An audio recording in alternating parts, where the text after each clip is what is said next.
नमस्कार दोस्तों, स्वागत है आपका मेरे यूट्यूब चैनल जीएस प्लेनेट पर डेली करंट अफेयर्स की सीरीज़ में। आज हम 29 और 30 सितंबर के प्रमुख खबरों और उन पर आधारित संभावित प्रश्नों को देखेंगे।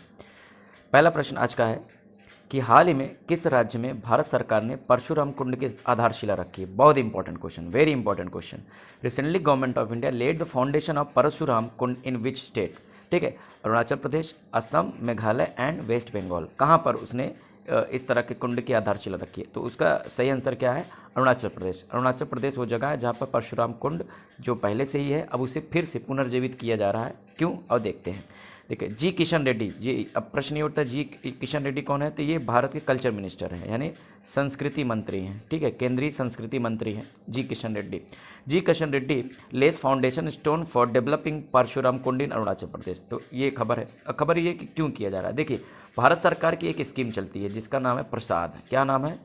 प्रसाद। एग्जाम में पूछा जाएगा प्रसाद क्या है। प्रसाद जो ये है, ये केंद्र सरकार की एक स्कीम है, एक योजना है। ये योजना का फुल फॉर्म पहले देखिए, pilgrimage rejuvenation and spiritual heritage augmentation drive. सीधे सीधे कहने के तात्पर्य है कि भारत के जितने भी पुराने तीर्थ स्थल हैं, जितने भी तीर्थ हैं या जो भी हमारे हेरिटेज यानी विरासत हैं, तीर्थ स्थान हो चाहे धार्मिक स्थान हो या विरासत कल्चरल जो भी प्लेसेस हैं, उनको फिर से रेजुविनेट करना है। रेजुविनेट का मतलब पुनरुद्धार करना है। तो जैसे ये परशुराम कुंड अरुणाचल प्रदेश में था, अब इसे एक तीर्थ के रूप में डेवलप किया जाएगा। इस तरह से डेवलप किया जाए कि इससे यहाँ पर लोकल एम्प्लॉयमेंट जनरेट हो। लोकल एम्प्लॉयमेंट जनरेट होने के साथ साथ और भी जो इकोनॉमिक एक्टिविटीज़ हो वो डेवलप हो सके। तो इस तरह की स्कीम के लिए जो है प्रसाद स्कीम लाई गई है। तो जो भी पूरे भारत में जितने भी तीर्थ हैं उनको फिर से डेवलप करना है, वहाँ पे इंफ्रास्ट्रक्चर वगैरह डेवलप करना है जिससे वहाँ के लोकल लोगों को एम्प्लॉयमेंट जनरेट किया जा सके। समझ में आ गया? तो ये प्रसाद स्कीम के तहत परशुराम कुंड को आधारशिला दी गई है। कहाँ पर? अरुणाचल प्रदेश में। समझ में आ गया? ठीक है, तो ये देख लीजिएगा। अरुणाचल प्रदेश के बारे में बात कर लेते हैं। तो इसकी ये भारत का सबसे पूरब में स्थित देश है, ईस्टर्न मोस्ट स्टेट है इंडिया का। और अरुणाचल इसे इसलिए बोलते हैं क्योंकि यहाँ से अरुण का अचल होता है, यानी कि इसका मतलब होता है कि सूर्य का यहाँ से उदय होता है। क्लियर है? सूर्य का उदय होता है। ठीक है, यहीं से। और इसकी स्थापना कब हुई थी? 1987। इससे पहले ये असम में हुआ करता था। 1987 में इसे राज्य का दर्जा दिया गया। ठीक है, और कैपिटल क्या है यहाँ की? इम्फाल है। कैपिटल क्या है? इम्फाल है। नेशनल पार्क यहाँ पर एकमात्र नेशनल पार्क जो है नामदफा बहुत ही फेमस नेशनल पार्क है। और ये एक टाइगर रिजर्व है जो कि भारत के सबसे ज़्यादा ऊंचाई पर स्थित टाइगर रिजर्व है। कभी कभी ये प्रश्न पूछ लिया जाता है कि भारत में सबसे ज़्यादा ऊंचाई पर स्थित टाइगर रिजर्व कौन है? तो ये नामदफा है। नामदफा एक नेशनल पार्क भी है। इसके अलावा माउंटेन पीक की बात करें तो यहाँ पर नामचा बर्मा एक माउंटेन पीक है, एक पर्वत चोटी है हिमालय की। समझ में आ रहा है? यहाँ की सबसे ऊंची चोटी कौन सी है? नामचा बर्मा। एग्जाम में बहुत बार पूछा गया है। एक और चीज़ यहाँ पर मैं बायोस्फीयर रिजर्व लगाना भूल गया। तो यहाँ पे जो बायोस्फीयर रिजर्व है कौन सा है? दिहांग दिबांग वैली। ठीक है, दिहांग और दिबांग जो घाटी है अरुणाचल प्रदेश में, वो यहाँ का क्या है? अरुणाचल प्रदेश का एक बायोस्फीयर रिजर्व है। ठीक है, एग्जाम में पूछा जा सकता है। तो ये अरुणाचल प्रदेश के बारे में था। अरुणाचल प्रदेश के सीएम का नाम क्या है? मुख्यमंत्री पेमा खांडू जी हैं। अरुणाचल प्रदेश के गवर्नर का नाम क्या है? B D Mishra. क्या नाम है? B D Mishra. क्लियर है? समझ में आया? तो ये थी अरुणाचल प्रदेश। और वो स्कीम क्या थी? परशुराम कुंड को रिजुविनेट किया गया यहाँ पर। ठीक है, तो अगला क्वेश्चन, हाल ही में किस बैंक पर रिजर्व बैंक ऑफ इंडिया ने 2 करोड़ रुपए की पेनाल्टी लगाई है?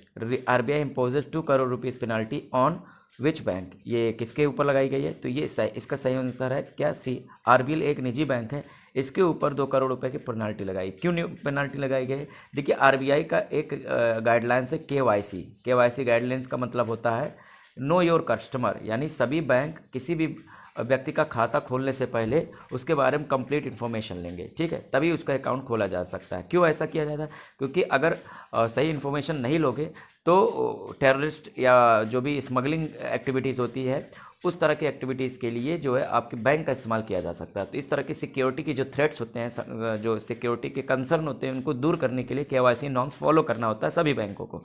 इस बैंक ने क्या किया, क्या जांच में पाया गया कि एक नाम पर 5-5 अकाउंट खुले हुए थे। एक ही नाम पर 5-5 अकाउंट खुले हुए थे और वो सब भी इलीगल तरीके से। तो इसको देखते हुए आरबीआई ने क्या किया है, इस बैंक के ऊपर 2 करोड़ रुपए पेनाल्टी लगा दी है।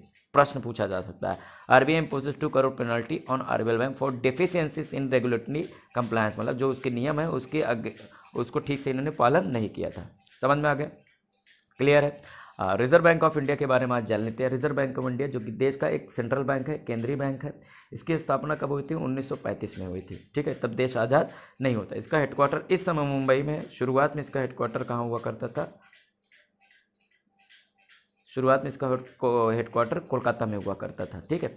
1949 में देश आज़ाद होने के बाद, 47 में आज़ाद होने के बाद 1949 में इसे नेशनलाइज कर दिया गया, इसका राष्ट्रीयकरण किया गया। प्रश्न ये भी बनता है कि रिजर्व बैंक ऑफ इंडिया का नेशनलाइजेशन कब हुआ था? तो 1949 में हुआ था। आरबीआई के पहले गवर्नर कौन थे? ऑसबॉर्न स्मिथ, जो कि ब्रिटिश थे। पहले भारतीय गवर्नर आपसे पूछा जाता है सीडी देशमुख, बहुत पूछा गया है। और प्रेजेंट गवर्नर कौन है? शक्तिकांत दास। ये सारी चीज़ें आपको आरबीआई के बारे में पता होनी चाहिए, ठीक है। अगला क्वेश्चन, थर्ड क्वेश्चन आज का। हाल ही में किसे जापान का नया प्राइम मिनिस्टर नियुक्त किया गया? आपको पता है कि एक साल पहले शिंजो एबे प्राइम मिनिस्टर हुआ करते थे, फिर उन्होंने त्यागपत्र दे दिया। एक साल तक योशिहिदे सुगा प्राइम मिनिस्टर रहे, अब इन्होंने भी त्यागपत्र दे दिया है, जिसकी वजह से अब फ्यूमियो केशिदा जो है यहाँ के प्राइम मिनिस्टर बन गए। तो इसका सही आंसर होगा बी, जापान के नए प्राइम मिनिस्टर बने हैं फ्यूमियो किशिदा, ठीक है। ये देखिए, इनके शक्ल देख लीजिए, फूमियो किशिदा यहाँ के अब नए प्रधानमंत्री बन गए हैं जापान के। जापान के बारे में आइए देख लेते हैं। जापान भारत एशिया का सबसे पूर्व में स्थित देश है।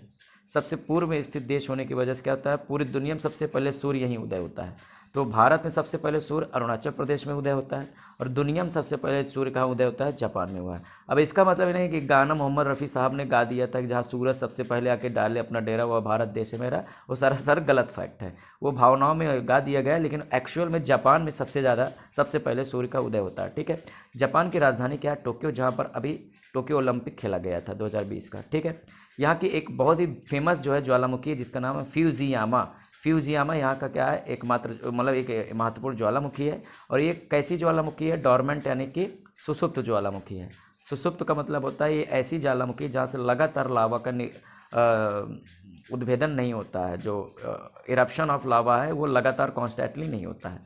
करेंसी यहाँ की कौन सी है? येन है। क्या है? येन यहाँ की करेंसी है। क्लियर है। प्राइम मिनिस्टर तो बता ही दिए कि अभी नीचे बने हैं फ्यूमियो किशिदा, ठीक है। चौथा क्वेश्चन, ये भी बहुत इंपॉर्टेंट क्वेश्चन है। प्रेस ट्रस्ट ऑफ इंडिया के चेयरमैन कौन है? Who is the chairman of, अरे फायर हो गया है ये प्रेस, इसको कर लेना थोड़ा सा। प्रेस ट्रस्ट ऑफ इंडिया के चेयरमैन कौन बने हैं? तो अरे यार, यहाँ पे भी स्पेलिंग गलत हुई है, ठीक है। इसका सही आंसर क्या है? क्या नाम है? अवीक। वो देखिए यहाँ पर स्वीकार हो गया है, स्वीकार नहीं है, ये अवीक है। क्या होता है? टाइप में कभी कभी जो पहले से फीड होता है वही आ जाता है। तो ये क्या है? अवीक। क्या है? अवीक सरकार। अवीक सरकार जो है प्रेस ट्रस्ट ऑफ इंडिया के क्या है? चेयरमैन है। और देखते हैं क्यों इंपॉर्टेंट। अवीक सरकार को दोबारा चुना गया है, पीटीआई के अध्यक्ष के रूप में फिर से चुने गए हैं। नहीं, पहले भी ये थे और फिर से इनको चुना गया है। तो ये एग्जाम में पूछा जा सकता है। देखिए, प्रेस ट्रस्ट ऑफ इंडिया के बारे में थोड़ा जान लीजिए। प्रेस का मतलब क्या होता है? प्रेस का मतलब क्या होता है? मीडिया, समझ रहे हैं। प्रेस जो अखबार लिखती है या जो मीडिया है वो सारे के सारे प्रेस होते हैं। जो प्रिंट मीडिया होता है, प्रिंट मीडिया का मतलब जो अखबार चलाते हैं उनको प्रेस कहा जाता है। समझ में आया? तो जितने भी भारत में प्रेस चल रहे हैं तो सबका एक आपस में एक समूह बनाया गया है, एक ग्रुप बनाया है जिसे प्रेस ट्रस्ट ऑफ इंडिया कहा जाता है। समझ में आ गया? तो आपस में क्यों बनाया गया है? ताकि अगर सरकार से किसी मुद्दे पर बात करनी होगी तो ये ट्रस्ट बात करेगा, ठीक है। एक ये ट्रस्ट क्या करेगा? बात करेगा। क्लियर है। तो प्रेस ट्रस्ट ऑफ इंडिया के नए चेयरमैन कौन, मतलब पुराने चेयरमैन थे अवीक सरकार, तो इनको फिर से बना दिया गया है। और ये क्या है? इनकी जो मैगजीन का नाम है एबीपी ग्रुप। एबीपी ग्रुप का मतलब होता है आनंद बाजार पत्रिका। इन्हीं का चैनल है क्या? वो एबीपी न्यूज़ का, ठीक है। आनंद बाजार पत्रिका जो कि स्वतंत्रता आंदोलन के दौरान ये मैगजीन छपती थी, ठीक है, बंगाली भाषा में। लेकिन अब बहुत आगे हो गई ये बात, ठीक है। तो अभी सरकार जी के बारे में ये पता होना चाहिए। पांचवा क्वेश्चन आज का, हाल ही में किस राज्य को सोजत मेहंदी के लिए जीआई टैग प्राप्त हुआ है? कल हमने जीआई टैग देखा था। मणिपुर के जो प्रोडक्ट थे क्या? एक पामेंगलोंग ऑरेंज था और दूसरा क्या था? सिरारा खोंग मिर्च। तो दो प्रोडक्ट मणिपुर के, उनको जीआई टैग मिला था। आज भी एक न्यूज़ है क्या कि सोजत मेहंदी, तो सोजत मेहंदी ये राजस्थान का एक खास प्रोडक्ट है और राजस्थान को इसके लिए जीआई टैग प्राप्त हुआ है। छठा क्वेश्चन भी इसी से रिलेटेड है कि जोडीमा राइस वाइन, यानी कि एक तरह से ताड़ी, जो चावल की शराब बनाई जाती है वो है ताड़ी जिसे बोला जाता है, ठीक है। तो जोडीमा राइस वाइन के लिए जो है जीआई टैग किसे मिला? नो, देखिए जीआई टैग है राइस वाइन के लिए जीआई टैग प्राप्त हुआ है, तो कौन सा राज्य है? वो असम है। तो असम में ये ताड़ी बनाई जाती है, ठीक है, मतलब चावल का वाइन बनाया जाता है, तो उसको ये टैग मिला है। तो कल हमने देखा था मणिपुर के कुछ 2 उत्पादों को टैग मिला था, और आज जो है किसको मिला है, क्या कहते हैं, राजस्थान के 2 उत्पादों को टैग मिला था। बाकी जीआई टैग क्या होता है, कैसे प्राप्त होता है, इसके बारे में कल मैंने एक्सप्लेन किया हो, कल का वीडियो आप रेफ़र कीजिए जिन्होंने नहीं देखा है, ठीक है। आज मैं एक्सप्लेन नहीं करूँगा इसको, ठीक है। नाम याद रखिएगा, सोजत मेहंदी और जुड़ीमा राइस वाइन। 7वां क्वेश्चन आज का, हाल ही में कौन सा रेलवे स्टेशन पूर्ण रूप से सौर ऊर्जा द्वारा संचालित हो गया है? Recently which railway station is declared fully powered by solar power. मतलब एक ऐसा रेलवे स्टेशन जो उसको एनर्जी की ज़रूरत होगी, वो सारा का सारा एनर्जी अब सोलर पावर से वो कंप्लीट कर पाएगा, अपनी ज़रूरत को पूरा कर पाएगा। तो ऐसा रेलवे स्टेशन कौन सा है? MGR रेलवे स्टेशन चेन्नई का जो रेलवे स्टेशन है सोलर पावर से इक्विप्ड हो चुका है पूरी तरह से। देखते हैं न्यूज़, ठीक है। Chennai MGR railway station is now fully powered by solar energy. मतलब इसको जो भी एनर्जी की ज़रूरत होगी वो खुद पैदा कर लेगा। कहाँ इस कैसे? वहाँ पर जो सोलर पैनल लगे हुए हैं उनसे सूर्य की रोशनी से बिजली बनाई जाएगी, और उस बिजली से पूरे स्टेशन का बिजली खर्च इस्तेमाल होगा, ठीक है। एक और चीज़ जो एग्ज़ाम में पूछी जा सकती है कि भारत का पहला ऐसा कौन सा रेलवे स्टेशन है जिसने सोलर पावर से अपने आप को इक्विप्ड किया था? तो ऐसा पहला रेलवे स्टेशन कौन सा था? Vijayawada railway station. एग्जाम में पूछा जाएगा। विजयवाड़ा रेलवे स्टेशन जो कि तेलंगाना में है। तो आंध्र प्रदेश में विजयवाड़ा रेलवे स्टेशन ये पूरी तरह से सौर ऊर्जा द्वारा संचालित संपन्न हुआ था। अब दूसरा स्टेशन कौन सा होगा? चेन्नई। क्लियर है? चेन्नई, ये इसमें नाम आ गया है चेन्नई। देखिए अगर हम बात करें तो ये तमिलनाडु राज्य है, इसकी राजधानी क्या है? चेन्नई। इसके बारे में और देख लेते हैं थोड़ा सा, ठीक। यहाँ के गवर्नर कौन है? यहाँ के गवर्नर हैं एन रवि। यहाँ के राजधानी चेन्नई है। यहाँ के मुख्यमंत्री कौन है? MK स्टालिन, जो कि अभी नियुक्त हुए हैं। नेशनल पार्क यहाँ पर मुकुर्ती है, गल्फ ऑफ मन्नार है, मुदुमलाई है, इंदिरा गांधी है। एक और चीज़ हमने पिछले महीने पढ़ा था, ड्यूगोंग क्या होता है? ड्यूगोंग एक तरह की सी काऊ होती है, मतलब समुद्री गाय होती है। इसके कंजर्वेशन के लिए तमिलनाडु में क्या खोला गया है? एक रिजर्व खोला गया है यहाँ पर। ये भी एग्जाम में पूछा जा सकता है। दूसरी बात, बायोस्फीयर रिजर्व यहाँ पे कौन सी है? नीलगिरी। वर्ल्ड हेरिटेज साइट कौन सी है? महाबलीपुरम मंदिर, बृहदेश्वर मंदिर और नीलगिरी माउंटेन रेलवे। ये यहाँ के प्रमुख जो है क्या है? वर्ल्ड हेरिटेज साइट है, ठीक है।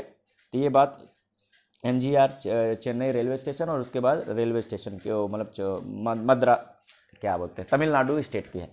अगला क्वेश्चन, आज का लास्ट क्वेश्चन, हाल ही में गुलाब नामक चक्रवात भारत के पूर्वी तट से टकराया। इस चक्रवात का नामकरण किस देश ने किया है? Recently Gulab cyclone hits at eastern coast of India. Gulab name is given by which country? तो यह नाम पाकिस्तान ने दिया है। और देख लेते हैं। आपको जैसे पता होगा कल की न्यूज़ में कि जो भारत का पूर्वी तट है यहाँ पे ये साइक्लोन बहुत तेज़ी से टकराया है, ठीक है। बहुत तेज़ी से टकराया। यहाँ पे जान माल का नुकसान बहुत ज़्यादा तो नहीं हुआ, लेकिन फिर भी क्योंकि अब हम इवैक्यूएशन प्लान लेकर आते हैं, लोगों को पहले से ही निकाल लेते हैं। ये हमारी अब तकनीक इतनी आगे बढ़ गई है कि हम उसका इस्तेमाल करके जो है लोगों की जान उनको बचा ले जाते हैं, ठीक है। तो साइक्लोनिक स्टॉर्म जो Gulab hits at Andhra and Odisha, किस राज्य में आया ये आपको पता होना चाहिए। आंध्र प्रदेश और ओडिशा में ये इसने सबसे ज़्यादा तबाही मचाई। दूसरी बात क्या है, इसका नाम किसने रखा है? तो इसका नाम पाकिस्तान में रखा है। देखिए जो भी बंगाल की खाड़ी है, ये आपका बंगाल की खाड़ी है, बंगाल की खाड़ी और अरब सागर, ठीक है। बंगाल की खाड़ी और अरब सागर में जो भी साइक्लोन आते हैं उनका नाम यहाँ के आसपास के जो लोकेशन पे स्थित देश हैं वो रखते हैं, जैसे पाकिस्तान, ओमान, ठीक है, और भारत, श्रीलंका, बांग्लादेश, म्यांमार, थाईलैंड। तो ये जो देश हैं कुल ऐसे करके कुल 13 देश हैं। 13 देश मिलकर यहाँ पर साइक्लोन का नाम रखते हैं। तो इस सबसे पहले क्या करते हैं, एक लिस्ट तैयार कर लेते हैं, सभी देशों से नाम मंगा लिए जाते हैं। सब 2-2, 3-3 नाम दे देते हैं। जब 2-2, 3-3 नाम सभी देश दे देते हैं तो जितनी भी साइक्लोन इस एरिया में आते हैं सबका एक एक करके नाम जो है लॉट कर दिया जाता है। तो इस बार जो नाम दिया गया है वो गुलाब नाम है, और गुलाब नाम पाकिस्तान ने दिया था। अब आपको याद करना है कि मई महीने के अंत में जब लॉकडाउन लगा हुआ था तो एक साइक्लोन आया था। कहाँ पर आया था?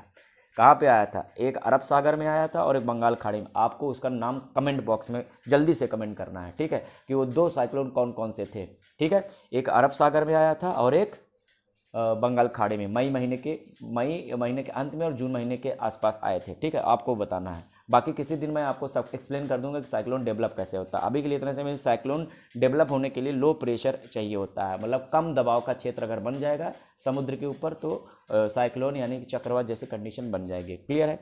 तो आज के लिए इतना ही मित्रों, कल मिलेंगे। कल के लेक्चर का वेट कीजिए। पीडीएफ आपको हमेशा की तरह डिस्क्रिप्शन में लिंक दे दूंगा। जिनको कोई डाउट हो मेरे व्हाट्सएप नंबर या टेलीग्राम नंबर पे मुझे कांटेक्ट कर सकते हैं। थैंक यू ऑल, आज के लिए इतना।